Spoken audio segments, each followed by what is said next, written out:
तो आपकी पार्टी का क्या स्टैंड है? आपकी पार्टी हमारी पार्टी जो करेगी वो लोकसभा में करेगी, मीडिया के माध्यम से नहीं करेगी। वक्फ संशोधन बिल को बुधवार को लोकसभा में पेश किया जा सकता है। उससे पहले सरकार और विपक्ष अपनी अपनी फील्डिंग जमाने में जुट गए हैं।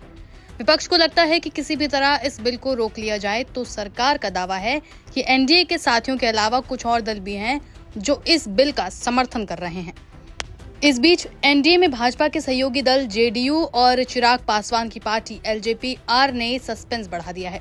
दोनों दलों ने बिल को लेकर अपने पत्ते नहीं खोले हैं, लेकिन इशारों में ही विपक्ष की टेंशन बढ़ा दी है। चिराग और नीतीश कुमार की पार्टी ने कहा है कि विपक्ष मुसलमानों को भ्रमित कर रहा है, इस तरह लोगों को डराना नहीं चाहिए। हालांकि जेडीयू के एमएलसी गुलाम गौस ने खुलकर बिल का विरोध किया है और मोदी सरकार से इसे वापस लेने की अपील की है। गुलाम गौस ने कहा कि मेरी राय है कि इस विधेयक को तत्काल वापस लिया जाए। किसान आंदोलन जब चला तो बहुत से लोग हताहत हुए और अंत में देश हित में विधेयक को वापस लिया गया। अब जब किसान विधेयक वापस हो सकता है तो फिर वक्फ बिल क्यों नहीं होगा? गुलाम गौस ने कहा कि मेरी पार्टी समर्थन कर रही है, ऐसा दावा नहीं किया जा सकता। हमारे माननीय मुख्यमंत्री जी ने इस बारे में कुछ भी नहीं कहा। उन्होंने कहा कि अभी तो मेरी निजी राय है कि इसे वापस लिया जाए। जेडीयू के नेता ललन सिंह ने भी वक्फ बिल पर सस्पेंस बढ़ाया है। दरअसल ललन सिंह ने इस पर कुछ भी कहने से इनकार कर दिया है और कहा कि हम लोकसभा में इस बिल पर अपना रुख स्पष्ट करेंगे। उन्होंने कहा कि हमें विपक्ष से सर्टिफिकेट लेने की जरूरत नहीं है। नीतीश कुमार को कांग्रेस के प्रमाण पत्र की जरूरत नहीं है। वे अपनी गिरेबान में झांक कर देखें कि इतने सालों तक राज किया, लेकिन मुसलमानों के लिए उन्होंने क्या किया। नीतीश कुमार ने मुसलमानों के सामाजिक, शैक्षणिक और आर्थिक उत्थान के लिए जो काम किया है वो देश की किसी सरकार ने नहीं किया। सेकुलर पार्टी को, टीडीपी को अपना स्टैंड क्लियर करना चाहिए। देखिए, जेडीयू को या नीतीश कुमार जी को कांग्रेस पार्टी के सर्टिफिकेट की कोई जरूरत नहीं है। वो अपने गिरेबान में झांक के देखें, कितना साल इस देश में शासन किए, बिहार में कितना साल शासन किए, मुसलमानों के लिए क्या किया उन्होंने, उसका भी तो बताएं।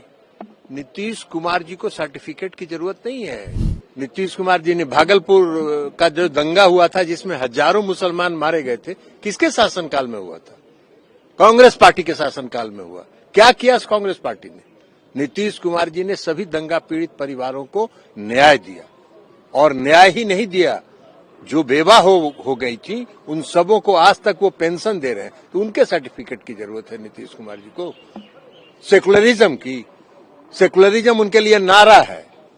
वो वोट के लिए राजनीति करते हैं। न उनको देश से मतलब है, न मुसलमानों से मतलब है। उनको अपने वोट की चिंता रहती है। नीतीश कुमार जी काम करते हैं, इसलिए उनके, कांग्रेस पार्टी के, और हमने जयराम रमेश जी का भी बयान देखा है, जयराम रमेश जी के सर्टिफिकेट की जरूरत नीतीश कुमार जी को न है और न जेडीयू को। तो आपकी पार्टी का क्या स्टैंड है? आपकी पार्टी हमारी पार्टी जो करेगी वो लोकसभा में करेगी, मीडिया के माध्यम से नहीं करेगी। इस मामले पर जेडीयू के दूसरे नेता संजय झा ने भी मीडिया के सामने अपनी प्रतिक्रिया दी है। उन्होंने कहा है कि वक्फ पर कानून बनना है तो उसे पीछे से लागू न किया जाए, पुराने समय से वक्फ बिल को लागू न किया जाए। उन्होंने कहा कि नीतीश कुमार जी ने कभी भी मुस्लिमों को आहित नहीं होने दिया। चिराग पासवान की पार्टी ने भी बिल पर हाँ या ना नहीं कहा है, लेकिन उसने विपक्ष पर भ्रम फैलाने के आरोप लगाए हैं। 19 साल से बिहार में काम कर रहे हैं। अब बिहार में उन्होंने जो मुस्लिम समुदाय के लिए काम किया है वो सामने में, और कभी भी उनके हित, जो उनका इंटरेस्ट है, कभी भी उस पर उन्होंने कि उनके साथ गलत हो ऐसा नहीं होने दिया। और अभी भी जो कुछ आ रहा है उसमें हमारे पार्टी और नीतीश कुमार जी से बहुत लोग मिले थे, उन्होंने अपना सुझाव भी दिया था, और जो जेपीसी में हमारे मेंबर थे इस बात को उन्होंने रखा भी, और मुझे लगता है सरकार उसको इनकॉर्पोरेट भी करेगी। वक्फ बिल कोई पहली बार नहीं आ रहा है, पहले भी ये बिल आ चुका है 2013 में, उसमें अमेंडमेंट हो चुका है, और उसमें ये जरूर हम लोगों की तरफ से है कि भाई रिट्रोस्पेक्टिव नहीं हो, अगर पास्ट में कोई बात है तो उसको उस पर कोई आंच नहीं आए। ये हम लोगों ने जरूर, हमारी पार्टी ने कहा था, मुझे लगता है जरूर जो कमेटी है सरकार है इसको ध्यान में रखेगी। सर, साथ ही अखिलेश यादव हुए, कांग्रेस की इमरान मसूद ने कहा कि बीजेपी की दलाली करने की जरूरत है, इसका अपोज कर रहे हैं। भाई ये लोग बताइए ना, जिस स्टेट से मैं आता हूं सबसे बड़ा दंगा भागलपुर दंगा कांग्रेस के टाइम में हुआ, पूछिए उनसे। और उसके बाद 15 साल आरजेडी की सरकार थी, और न्याय नहीं मिला किसी मुसलमान को। नीतीश कुमार आए, उसके बाद लोगों को न्याय मिला। ट्रैक रिकॉर्ड है ना काम करने का। ये वोट लेते रहे और इनका इंटरेस्ट कभी सर्व नहीं किया। इतना मैं जरूर बता देना चाहता हूं आपके ही माध्यम से, आपके चैनल के माध्यम से, नीतीश कुमार की राजनीति और जब तक है उनका इंटरेस्ट प्रोटेक्टेड रहे। सर, बिहार इलेक्शन जिस तरह से आ रहा है, इस पर भी सवाल उठाया जा रहा है कि नीतीश कुमार हुए, चिराग पासवान हुए, जयंत चौधरी, इन लोगों ने सपोर्ट ना किया होता तो बिल ना आता। तो क्या कहना है भाई, मैंने कहा ना कि पहले भी अमेंडमेंट इसमें हो चुका है। आम मुसलमानों का फायदा हो, यही न है। तो और एक बार आने तो दीजिए क्या आता है उसमें। इस मामले पर विपक्ष के चंद्रशेखर आजाद ने भी सरकार पर निशाना साधा था। देखिए, गवर्नमेंट अगर तैयार है तो हम लोग भी लोहा लेने के लिए तैयार हैं।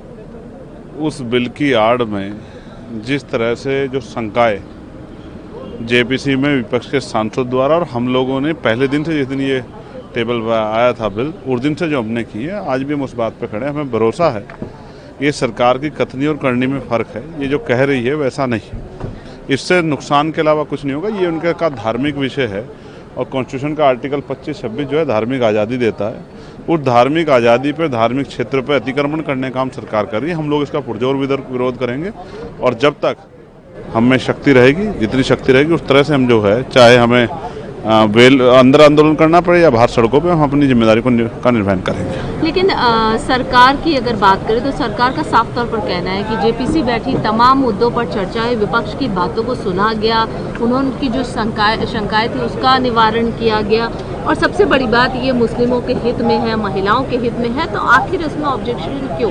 देखिए, कथनी करनी में सरकार की फर्क है। सरकार ने तो किसानों के लिए भी यही कहा था, फिर आपने वापस क्यों लिया? आपने तो जो है, जब भी कोई कानून बनाया उनसे पूछा ही नहीं, चाहे ट्रक ड्राइवर्स के खिलाफ बनाया हो आपने, या जब आपने EWS लाए आप, तब भी वो संविधान के विरोध में था। जब आप वुमेन रिजर्वेशन लेके आए, उसमें भी SC/ST की महिलाओं को आपने छोड़ा। तो ये सब चीज़ें स्पष्ट करती हैं कि सरकार कथनी और करनी में फ़र्क है। और सरकार जो कह रही है कि ये इनके विरोध में, इनके समर्थन में, इनके फ़ायदे के लिए, महिलाओं के फ़ायदे के लिए है, तो ऐसा अपने द्वारा किए गए कार्यों के द्वारा बताएं कि उन्होंने इन वर्गों के फ़ायदे के लिए किया क्या है।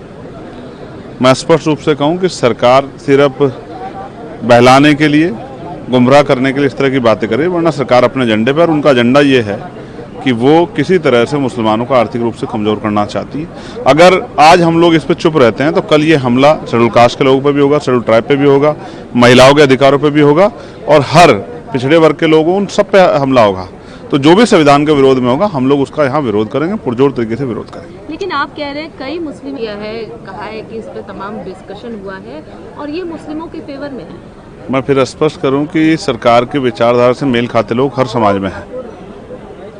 जमीन पे बहुसंख्यक, जब लोकतंत्र का मतलब होता है जन समर्थन, जनता का विश्वास, जनता का बहुमत, तो जन समर्थन, जन भावनाएं किधर क्या कहाँ है? 5 करोड़ लोगों ने 5 करोड़ जो है मेल करके जो है अपना विरोध दर्ज कराया, तो क्या वो विरोध नहीं है? इसका मतलब सरकार कैलकुलेटिव जो है समर्थन को समर्थन मानती है, बड़े विरोध को विरोध नहीं मानती है। तो मैं स्पष्ट तौर पे कहूँगा कि ये बहुसंख्यक रूप से मुसलमानों में उनके प्रति जो है ये घृणात्मक है और उनके जो है अधिकारों पर अतिक्रमण है, इसलिए इसका विरोध चल रहा है।